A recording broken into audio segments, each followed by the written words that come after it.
What is going on, Jet fans? Matt O'Leary here with another video, and we are still doing the fallout of the Aaron Rodgers trade. I'm so happy it's finally over. Look at me smiling. We got a full smile on here because it's NFL draft week. The trade is finished. We could sit back and relax. Well, not really, because myself, Ryan, and Green Bean will be live streaming all 3 days of the 2023 NFL draft. So make sure to tune into the Talking Jets draft party. Also, new channel, Talking Jets. Please make sure to subscribe up over there. Content coming over there shortly. But let's get into today's video, which is options for the New York Jets at pick 15. So for months, the Jets had pick 13.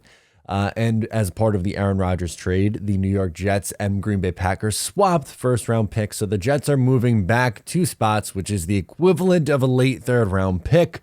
I shrug because that doesn't really bother me, moving back a couple of spots, even though, yes, it probably takes some guys off the board. For example, your dreams of Peter Skoronski or Paris Johnson falling to 13, do they still fall to number 13? Possibly, but do they make it to the New York Jets now at 15? Highly unlikely.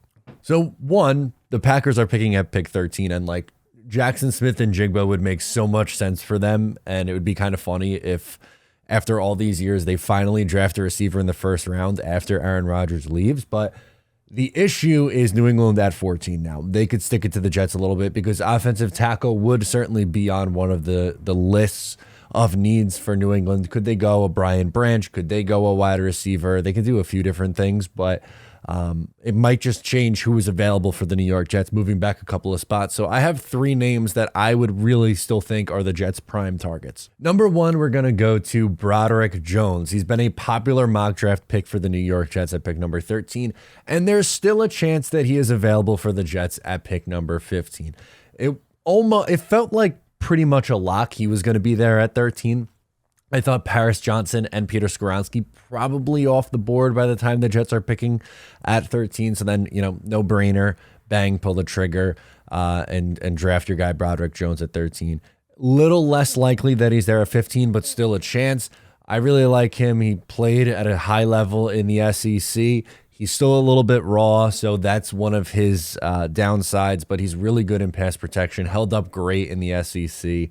On that Georgia offensive line. And as you know, Georgia, Alabama, those teams are very pro-ready systems. So I would be very comfortable with him coming in if he was the pick for the New York Jets, playing on the left side. I guess theoretically he could play on the right side, but I would think he'd be the day 1 starting left tackle, and I would be okay with that if that was the pick at 15. Okay, now what do you do if Broderick Jones is off the board? Top 3 tackles are off the board. Do you sit there and cry and take your ball and go home? No, you sit there and probably take Darnell Wright, who is another offensive tackle. He specifically has gotten a little bit of juice over the last couple of weeks to the New York Jets. Maybe that's because the Jets knew that they were doing this pick swap and wanted to talk up this move for them, but some things line up here. As we mentioned, I believe it was either earlier this week or at the end of last week. I don't know. Timetables kind of blending together on me a little bit, but we talked about the Jets potentially keeping Mekhi Becton on the left-hand side,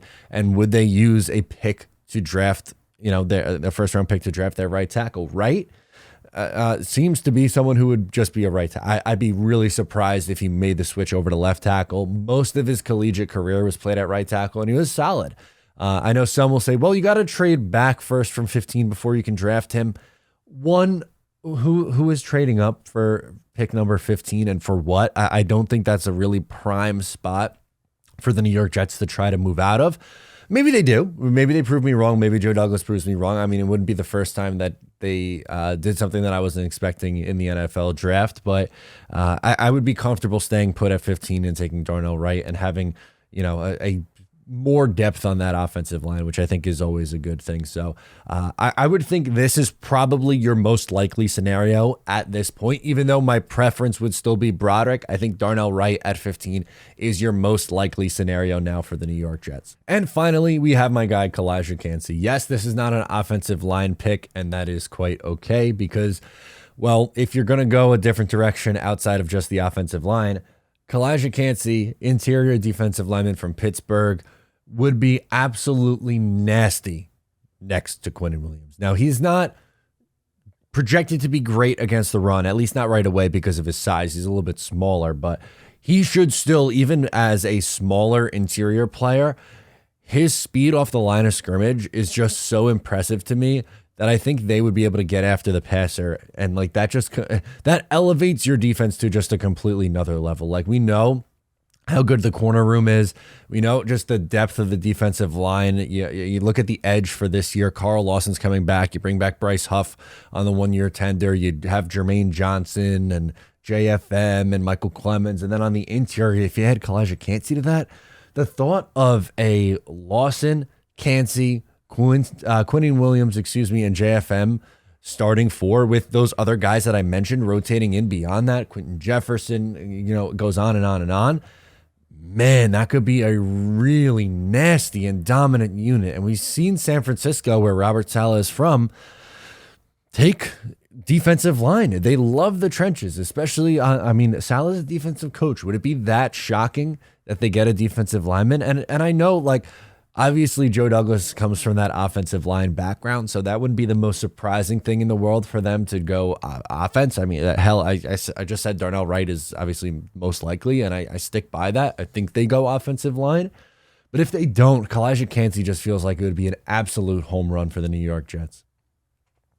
Now, I don't think JSN makes it to 15, and maybe he does, and that opens up a different conversation, but outside of JSN, like, I don't see another receiver coming off the board to the Jets that really makes a lot of sense. Like, I don't think it's going to be, Zay Flowers or any Jordan Addison, any of those guys. I'd be really surprised if that was the move for this Jets team. I think we're probably, the more this goes on, and obviously Corey Davis not included in the trade, I think there's a very real chance that the Jets receiver room, or at least the top four Jets receivers, are Garrett Wilson, Mecole Hardman, Allen Lazard, and Corey Davis in no particular order, right? And then you have, a pretty nice, formidable tight end room. Maybe they add another tight end. I hope not, but I guess that's another outside the box thought.